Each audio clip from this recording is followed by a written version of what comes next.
Que ese sea el clamor constante de nuestra vida, Padre. Que tú hagas tu voluntad en cada uno de nosotros, Padre. Gracias, Señor Jesús. Gracias, Padre. Mientras meditamos en tu palabra, Señor, y tomamos tiempo para pensar en ella, que sea ella misma con su poder transformador por el Espíritu Santo, Señor, hablando a nuestro corazón y a nuestro espíritu. Gracias, amado Señor. Aleluya. En tu nombre, Cristo. Amén y amén. Gálatas capítulo 5, en el versículo 16. En esta mañana, hermanos, vamos a meditar en una realidad nuestra, en una realidad de todos aquellos que hemos venido a Cristo, y es la lucha espiritual constante del creyente. La lucha espiritual constante del creyente. Gálatas capítulo 5, en el versículo 16, la palabra nos dice de la siguiente manera: digo pues, andad en el Espíritu, y no satisfagáis los deseos de la carne. Porque el deseo de la carne es contra el Espíritu, y el del Espíritu es contra el de la carne. Y estos se oponen entre sí, para que no hagáis lo que quisierais. Pero si sois guiados por el Espíritu, no estáis bajo la ley.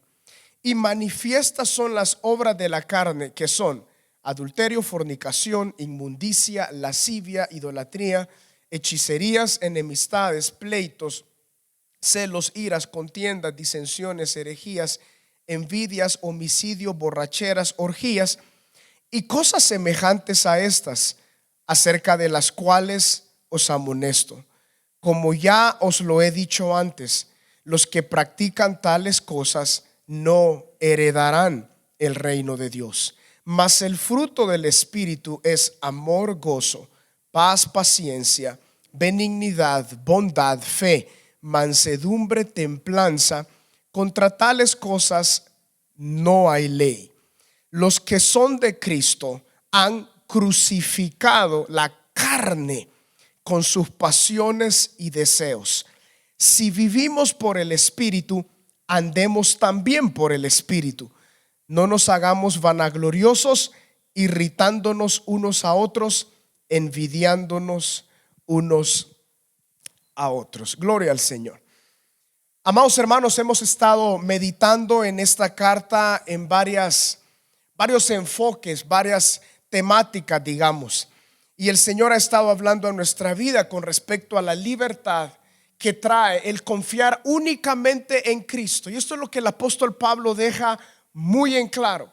Solamente la fe y la confianza en Cristo trae a la persona verdadera salvación y verdadera permanencia en la salvación por el poder del Espíritu Santo. En la última oportunidad mencioné que estamos ya entrando como en el aterrizaje. Ya el apóstol está aterrizando la carta, y en las últimas áreas de sus cartas él empieza a dar consejos prácticos a la iglesia después de haber dado la carne, digamos, o el contenido doctrinal. En este capítulo 5, entonces, estamos ya aterrizando en los consejos prácticos o conclusiones de lo que el apóstol ha dicho para con la iglesia. Esta enseñanza, hermanos, la voy a separar en 4 partes. Primero, la realidad de la lucha espiritual. Segundo, las obras de la carne. Tercero, el fruto del Espíritu. Y en cuarto lugar, la crucifixión de la carne. En primer lugar, hermanos, quiero tomar tiempo para que meditemos y pensemos acerca de la realidad de la lucha espiritual. El famoso Martín Lutero consideró y dio varias frases, y hay una que se cree que él la hizo popular, y es que el creyente tiene lucha contra 3 francos: el mundo, Satanás y la carne.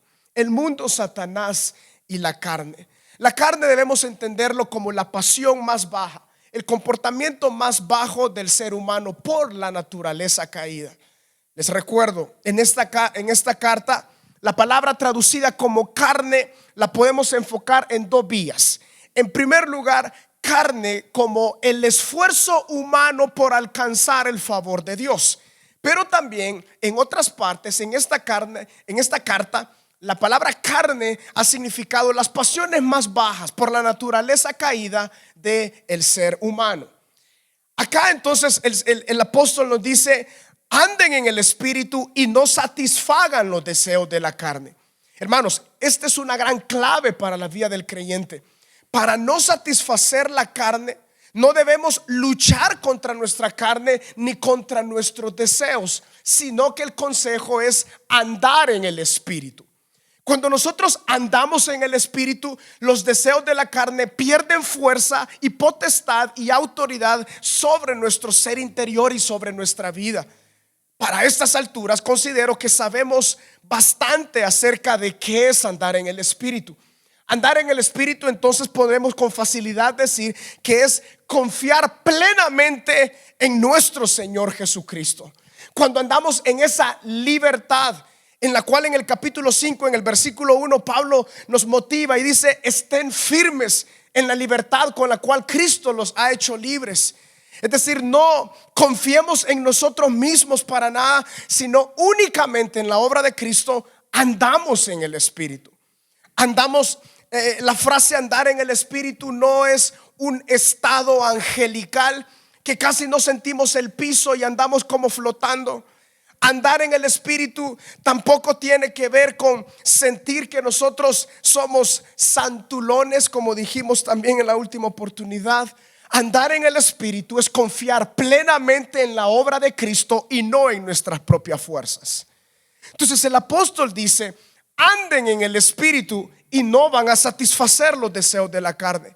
Ojo, en ningún momento se dice que la carne no va a intentar entrar o hacer daño en el corazón, en la vida del creyente. La carne siempre estará ahí, nuestras pasiones más bajas, la naturaleza pecaminosa. En esto estriba la lucha espiritual constante del creyente entre la vida del espíritu y la vida de la carne. Todo verdadero creyente tiene esta lucha. El que no es creyente básicamente es gobernado por la carne, por sus pasiones, por sus deseos. Pero ¿cuántos de nosotros cuando venimos a Cristo pensamos: hoy tengo victoria sobre todo? Solo para darnos cuenta que luego viene una vida constante de una lucha espiritual. No deseamos satisfacer la carne, pero la verdad que a veces sí deseamos. El espíritu nos ala, nos empuja hacia estar y depender del Señor, pero la carne no desea que dependamos del Señor. Esta lucha constante se da en el creyente, y el apóstol Pablo es lo que está diciendo en este caso.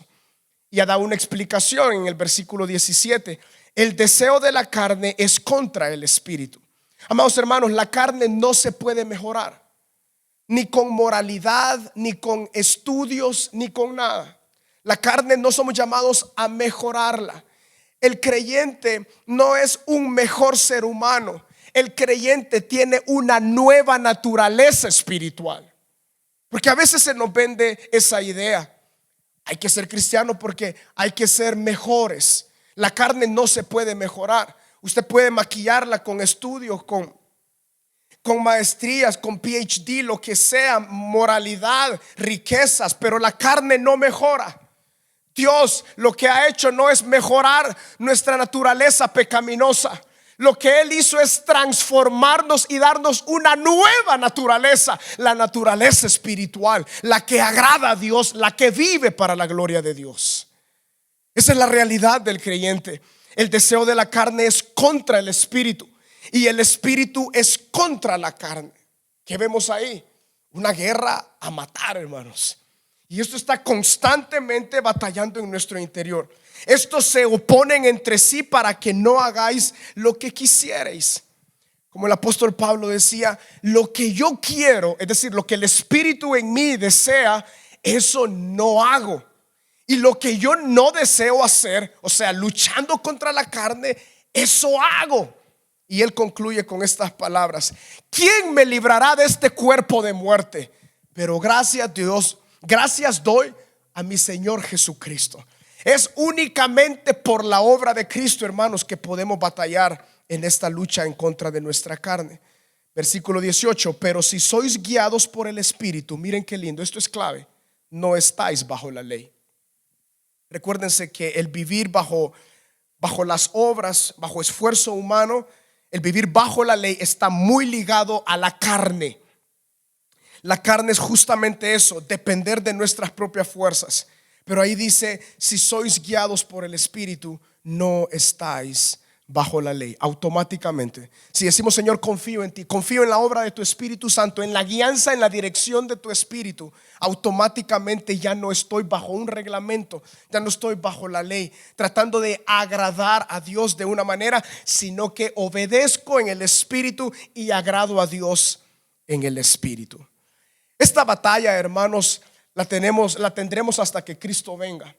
En la medida que nosotros andemos más en el Espíritu, confiando en Cristo, podremos someter las obras de la carne. Luego, hermanos, entramos a lo que el apóstol Pablo, y me encanta esta parte porque algunos pueden pensar, ¿cómo se ve entonces cuando andamos en la carne? ¿Cómo podemos entender cuando andamos en la carne?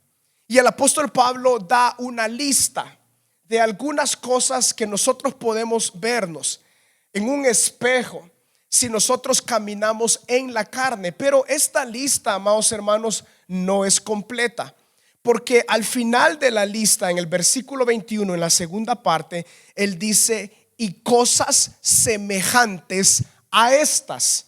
O sea que hay todavía más añadiduras a este listado que nosotros pudiésemos entender. El Espíritu Santo nos dirige también a aquellas cosas que no vienen de él. La manifestación de la carne, es decir, de nuestra propia confianza, de confiar en nosotros mismos, es justamente esto. Y él dice, las obras de la carne son adulterio, fornicación, inmundicia y lascivia.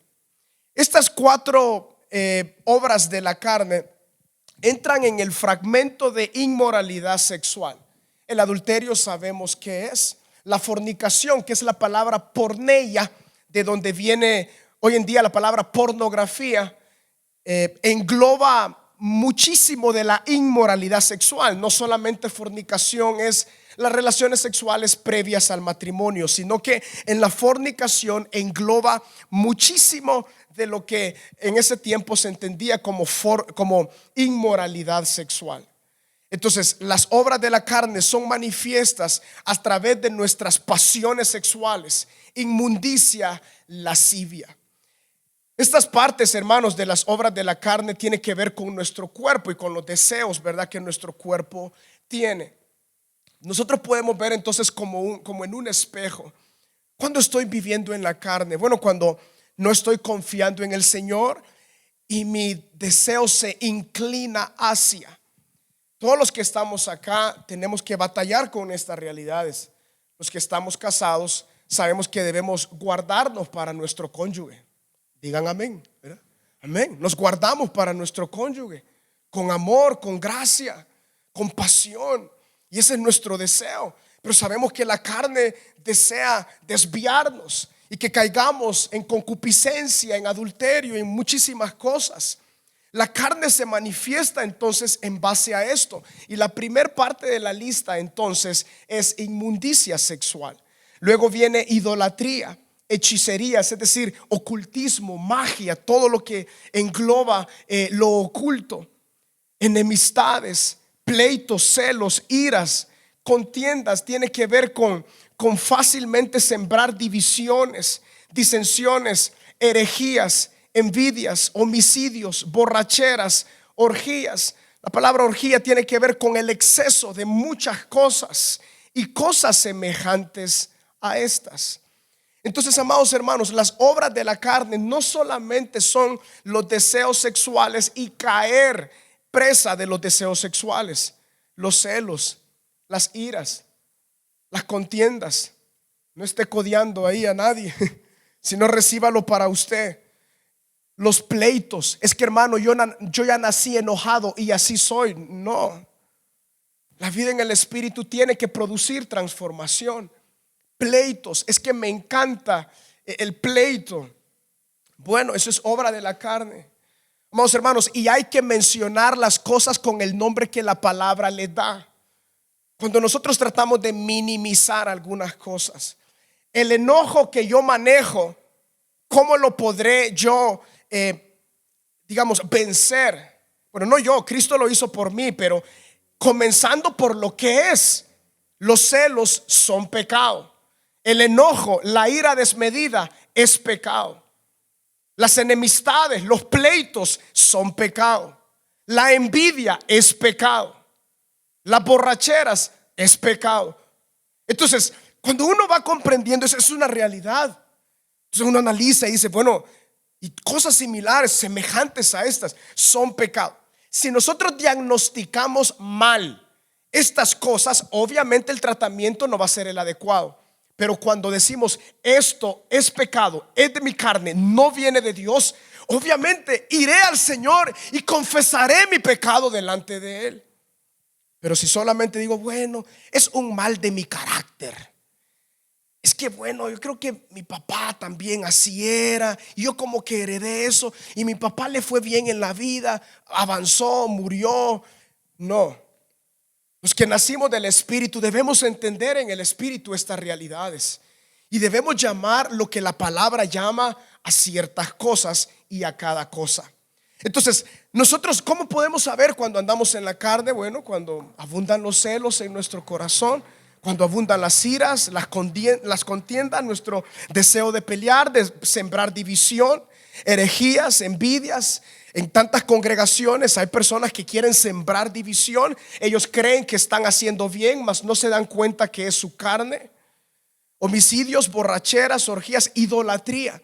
Todo esto proviene de nuestras pasiones más bajas, dice el apóstol Pablo, y esto batalla en contra del Espíritu. Unos comentarios finales, hermanos, en este segundo punto, en la última frase del versículo 21. Los que practican tales cosas no heredarán el reino de Dios. Una cosa, hermanos, es que anhelamos andar en el Espíritu y cometemos un pecado y venimos delante del Señor y confesamos nuestro pecado, Él nos perdona y pues decidimos seguir adelante. Otra cosa es practicar estas cosas. Cuando nosotros ya practicamos, la práctica es una costumbre, algo que nosotros hacemos repetidamente. Los que practican tales cosas no heredarán el reino de los cielos o el reino de Dios. Cuando hablamos del reino de Dios, hermanos, quiero enfocarme en una cosa en esta oportunidad. Los que practican este estilo de vida no pueden vivir, experimentar, gozar el reino de Dios en su vida. El reino de Dios se experimenta a través de vivir en el Espíritu. Alguien que está en adulterio no puede experimentar la presencia, la gloria de Cristo, a menos que Él venga y confiese su pecado y se aparte. Alguien que está en fornicación, en inmundicia, lascivia, idolatría, hechicerías, enemistades y toda esta lista, no puede experimentar el reino de Dios. Hagámonos esa pregunta: ¿estoy experimentando la plenitud del reino de Dios en mi vida, que es Cristo en nosotros? ¿Estoy experimentando yo la vida de Cristo en mi ser, en mi interior, y está siendo manifestado? Puede ser que alguna de estas barreras esté, pero nosotros debemos de llamarle por lo que es y decirle: Señor, yo no puedo, por más que trato. Señor, yo los viernes en la noche apago mi teléfono para no escuchar a mis amigotes, para no irme de fiesta, lo que sea, pero no puedo, Señor. No, es que no es así, es viviendo en el Espíritu. La vida en el Espíritu es como volar mucho más alto, es como volar sumamente alto. Una y otra vez nos han dado esta siguiente ilustración: que en una oportunidad estaba un avión, ¿verdad? Y habían ratas que se estaban comiendo lo que estaba dentro del avión. Y una persona consideró y dijo: bueno, hay que volar más alto, porque hay cierta altura que las ratas no soportan y mueren. Y esa altura, y cuando subió el avión a esa altura, las ratas murieron y dejaron entonces de comer lo que estaban comiendo. La vida en el Espíritu es justamente eso: ejercer vuelo, pero no de santulón, el vuelo de confianza en Cristo. No se trata de lo que yo puedo hacer, se trata de lo que Cristo hizo por mí en la cruz del Calvario. Esa es la vida en el Espíritu, lo que nos manifiesta el Espíritu Santo a través del apóstol Pablo. En tercer lugar, amados hermanos, el fruto del Espíritu. Yo sé que estoy yendo bastante rápido sobre cada una de estas palabras. Cada una de esas palabras podemos decir muchísimas cosas, pero el panorama completo es claro. Y el fruto del Espíritu es amor, gozo, paz, paciencia, benignidad, bondad, fe, mansedumbre, templanza. Contra tales cosas no hay ley. Ahí no logra entrar la carne, no logra entrar nuestros propios méritos. Pero deseo mencionar algunas cosas antes de entrar puntualmente a cada uno de los frutos del Espíritu. El fruto del Espíritu lo engloba el amor. 1 Corintios capítulo 13, el apóstol Pablo dice: amados hermanos, yo puedo hablar en lenguas angelicales o lenguas humanas.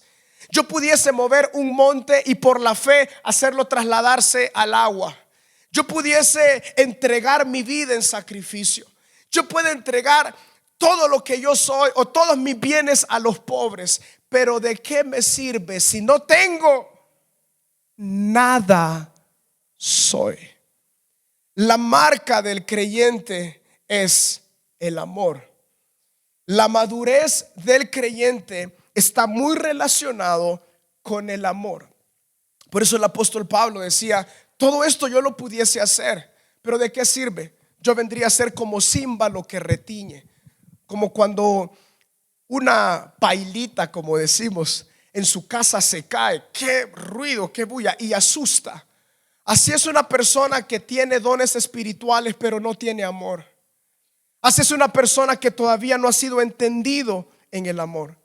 ¿Por qué es tan difícil crecer y avanzar y madurar en el amor? Porque el amor conlleva muerte y a la carne no le gusta morir. A ninguno de nosotros nos gusta morir a nuestro propio yo. En esto se mostró el amor de Dios a nosotros, dice la palabra, en que Cristo se entregó por nosotros. Cuando abunda el amor en nuestras casas, sí o no, nuestras esposas están alegres y motivadas. Cuando abunda el amor, hay amor, hay entendimiento recíproco. Pero el amor tiene que ver con entrega, tiene que ver con morir a mis deseos, a mis pasiones, a mis anhelos. Y en este caso, entonces, el fruto del Espíritu, el primer elemento o el elemento que lo engloba todo es el amor. La palabra ágape, muy conocida por todos nosotros. El amor que se entrega, el amor sacrificial. Esta palabra antes de la presencia de nuestro Señor Jesucristo no aparecía, pero Cristo vino a mostrar ese amor ágape. Porque de tal manera amó Dios al mundo, como que entregó a su Hijo unigénito, para que todo aquel que en él crea no se pierda, mas tenga vida eterna. El amor es entrega. El amor se ve. Yo sé que quizás en este culto, bueno, hay algunos jóvenes acá. ¿Cómo sabré si mi novia me ama? Bueno, si hay una entrega sincera. ¿Cómo sabré si mi novio me ama? Si hay una entrega sincera. El tema de entregar. Entonces, el fruto del Espíritu en el creyente inicia con el amor. Estas características, hermanos, que se conocen como el fruto del Espíritu, tengamos en cuenta que están en el creyente que ha crecido y que va creciendo en el Espíritu y que anhela agradar a Dios y que anda en el Espíritu. Este es como un cuadro, como una imagen de ideal, ¿verdad? Ideal de cómo nosotros debemos vernos de igual forma cuando andamos en el Espíritu. El fruto del Espíritu es amor. Segundo, gozo. El gozo, hermanos, no es una alegría pasajera, pero la verdad es que el creyente debe vivir en gozo. Este gozo se refiere al gozo de la salvación, el conocer a Cristo. Es que, hermanos, habrán distintas circunstancias que nos dejan en momentos y lugares donde no hay alegría. Cuando hay luto, por ejemplo, cuando hay pérdida, cuando hay momentos difíciles, a veces no hay alegría, pero el gozo sí puede estar, porque el gozo no depende de las circunstancias, sino depende de la obra de Cristo, el gozo de la salvación. Cuando David decía: vuélveme el gozo de la salvación y espíritu noble me sustente. El gozo tiene que ver entonces con esa capacidad de ver a Cristo. Ya no depende de mis circunstancias y yo por eso me voy a gozar en el Señor. En Filipenses, Pablo, estando en la prisión, él decía: hermanos, regocíjense en el Señor. Otra vez os digo, regocijaos en el Señor siempre.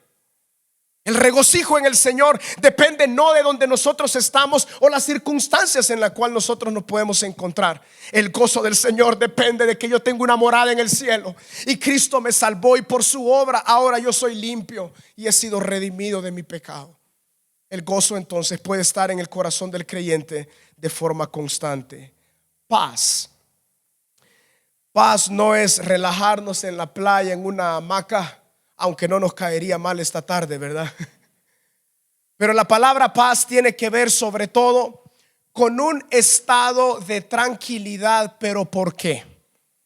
Romanos capítulo 5 nos dice: justificados delante de Dios por Cristo, tenemos paz para con Dios. La paz tiene que ver con el descanso de nuestro espíritu, de que ya no estamos en batalla para con Dios, porque Cristo pagó nuestros pecados y ahora estamos en paz.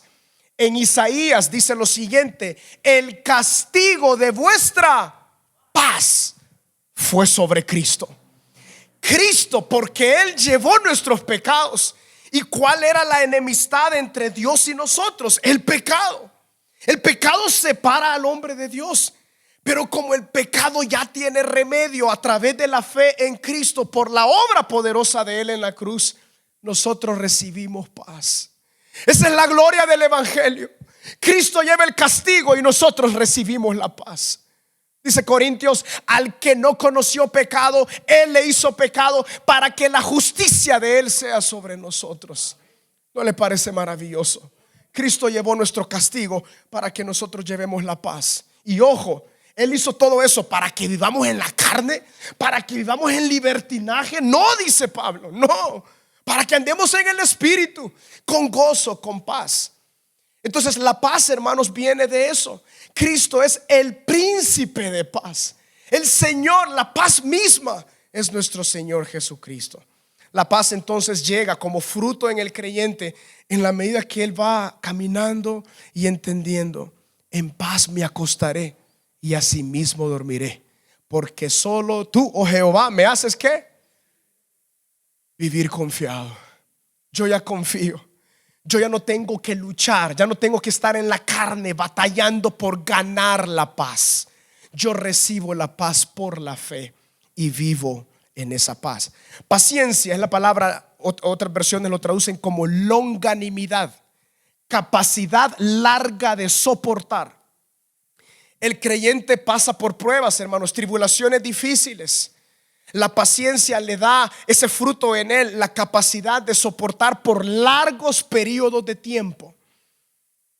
Y por eso una y otra vez Cristo y Dios en su palabra enseña: esperar en el Señor, esperar en el Señor, ser paciente hasta la venida del Señor, decían los apóstoles. Esperen hasta la venida del Señor. Paciencia también con respecto a los que están a nuestro alrededor. Ser pacientes, sí o no. Hay hermanitos que el fruto de la paciencia nos lo ejercitan, ¿verdad? Ahí en la familia hay personas que nos ejercitan este fruto del Espíritu en el trabajo. Y el creyente es llamado a madurar en paciencia, largos periodos de tiempo, capacidad para esperar por largos periodos de tiempo. Benignidad y bondad no es lo mismo. Benignidad se refiere sobre todo, y perdón la frase que voy a utilizar en buen salvadoreño, ser buena onda. El creyente, por el fruto del Espíritu, es alguien que es benigno, cae bien, o es fácil con quien uno se puede llevar. Yo sé que en esto necesitamos trabajar mucho nosotros, pero aquel creyente aturrado, aquel creyente que como dicen, de mecha corta, necesitamos crecer en el Espíritu, llegar al punto de la benignidad.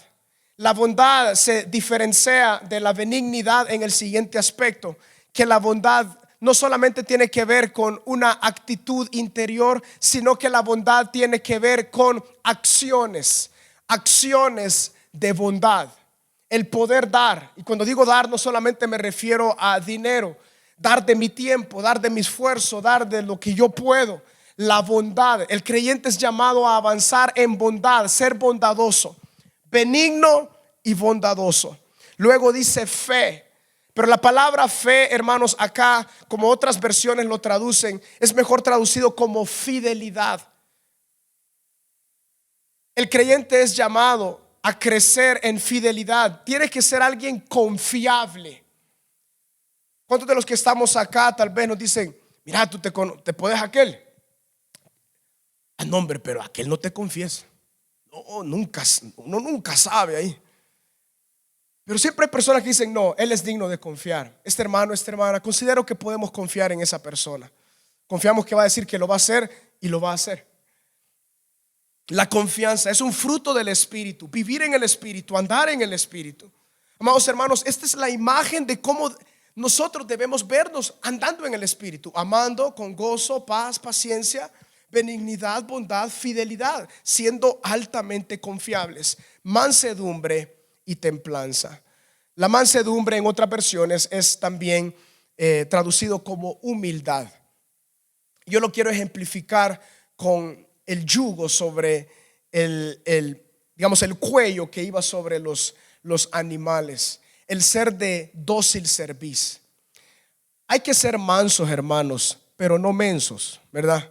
La palabra mansedumbre es humildad, bajar el yugo. Qué bendición es poder convivir, servir, andar con alguien que es manso. Lo contrario a la mansedumbre es la rebelión. Pero qué difícil es trabajar con un rebelde. Digan amén. Pero que nosotros seamos mansos, fáciles de dirigir, sobre todo por el Señor, dóciles, que acatamos. Señor, haré tu voluntad. Ya dejaré de estar luchando en contra de ti. O rebelde, la gente que se revela por nada, solo por sus pasiones bajas, por la carne. La mansedumbre entonces en el creyente es ese fruto que lo capacita para ser humilde, lo capacita para ser obediente, para bajar su cerviz y decir: Señor, hágase tu voluntad. Claro, como les digo, no es llegar a un punto de no entender, inconsciencia, no. Pero sí alguien que es manso, acata lo que se le dice y es obediente. La humildad entonces reconoce quién Dios es y quién yo soy, y decimos, así como Cristo dijo: que se haga tu voluntad. La mansedumbre: Padre, ¿por qué me está ocurriendo esto? Señor, hágase tu voluntad. Donde sea que tú me lleves, Señor, quiero ser un instrumento de mansedumbre. Templanza, en último lugar, en otras versiones lo traducen como el dominio propio.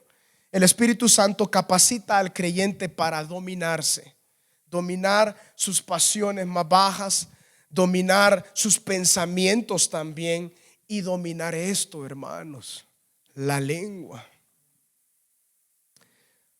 La lengua tiene poder para matar y para dar vida. Todos sabemos eso.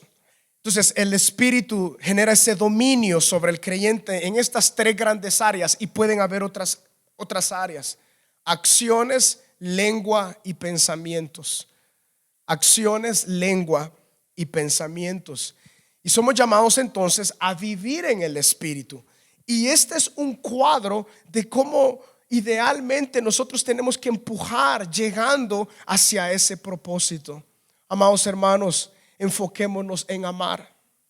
Vivamos en gozo, en paz, paciencia, soportando, benignidad, bondad, fidelidad, siendo confiables, mansos y teniendo dominio propio, teniendo templanza. Contra tales cosas no hay ley. O sea, ahí no se trata de cumplir. Hermanos, si yo amo, no tengo que enfocarme en cumplir reglamentos.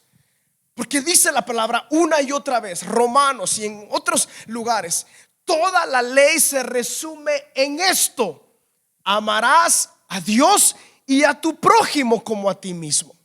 En el amor se resume todo. Y el creyente recibe por el Espíritu Santo el amor de Dios. Somos llamados a crecer en esto. Y en cuarto y último lugar, hermanos, versículo 24: los que son de Cristo han crucificado la carne con sus pasiones y deseos. Si vivimos por el Espíritu, andemos por el Espíritu. Hay algo, hermanos, que nosotros tenemos que hacer. Obviamente el apóstol Pablo ha estado diciendo que todo es confiar en Cristo. ¿Cuál es nuestra participación? Lo que dice el versículo 24, y no debemos confundirnos: los que son de Cristo han crucificado la carne. Este es un acto que también se hace por la fe.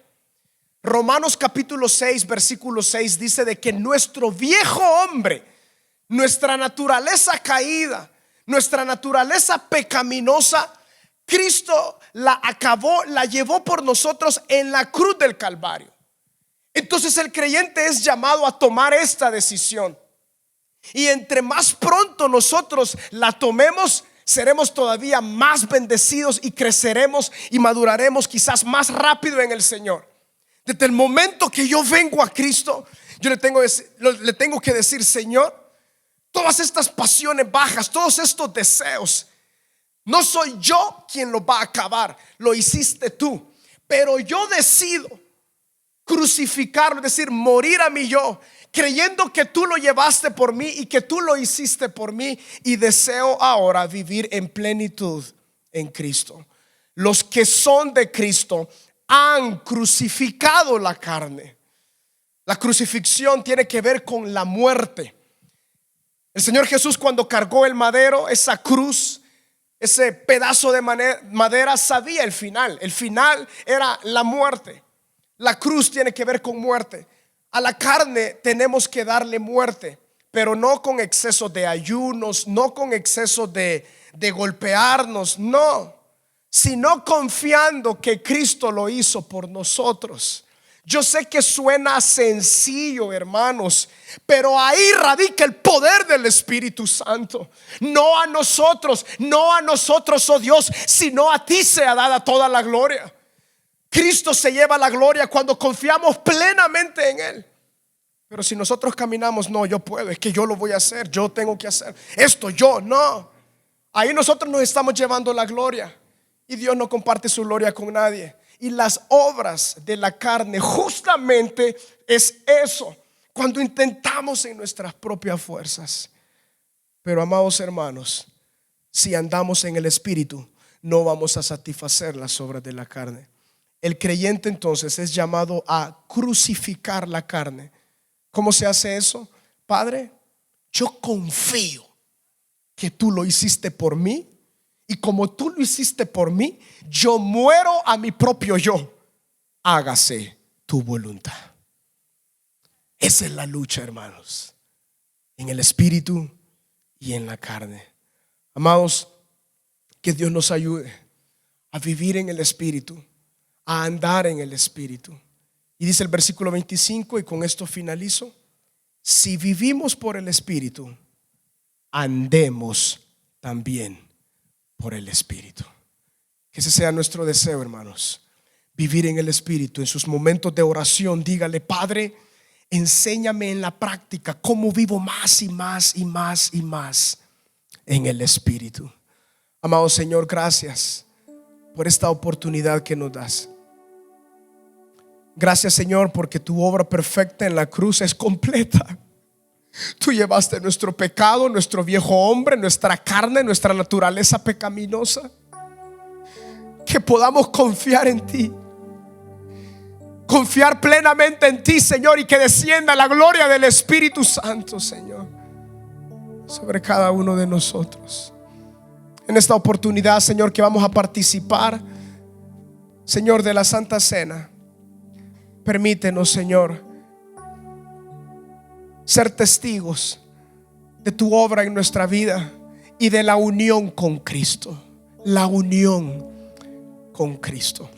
Aquellos que han recibido a Cristo como el Señor y Salvador de sus vidas y que han participado de las aguas bautismales, les invitamos, hermanos, a tomar los elementos de la Santa Cena y vamos a proceder a la Santa Cena. Estimado amigo y amiga que en esta hora ha escuchado el mensaje de la palabra de Dios, Dios tiene una linda oportunidad para usted, pero usted tiene que tomar una decisión, y es una decisión de fe. Y esa decisión tiene dos grandes partes. Uno, que le pida perdón a Dios por haberle ofendido a Él con sus pecados. Y en segundo lugar, creer que Él derramó su sangre para perdonarle todos sus pecados. Si usted quiere en esta hora abrir su corazón a Dios y decirle: Señor, sálvame, le voy a dirigir en una oración que contiene estos dos elementos que le he mencionado. Por favor, ahí donde está, haga esta oración conmigo. Diga: Padre eterno que estás en los cielos, me arrepiento de todo corazón por haber pecado contra ti. Reconozco que soy una persona pecadora. Me duele, Señor, el haberte ofendido con todos mis pecados. Límpiame con tu sangre que derramaste en la cruz. Creo que resucitaste para mi justificación delante de tus ojos. Por ello, Señor, te abro mi corazón y te recibo como mi único y suficiente Salvador. En Cristo Jesús. Amén y amén. Le felicito a todas aquellas personas que en esta hora han tomado a bien darle su vida a Jesús. Ahora, ¿qué tiene que hacer? Lea la Biblia. La Biblia es como un poema de amor de Dios para usted. Es su alimento, es su pan diario. Además de eso, ore. Orar es platicar con Dios en nombre del Señor Jesucristo. Congréguese en la iglesia para que usted sea edificado y fortalecido. Y también recuerde que si vuelve a caer en algún pecado, pídale perdón a Dios y no se quede postrado a la mitad del camino. Sacúdase el polvo a través del arrepentimiento pidiéndole perdón a Dios y levántese y siga caminando porque Jesús le espera al final del camino. Que Dios le bendiga.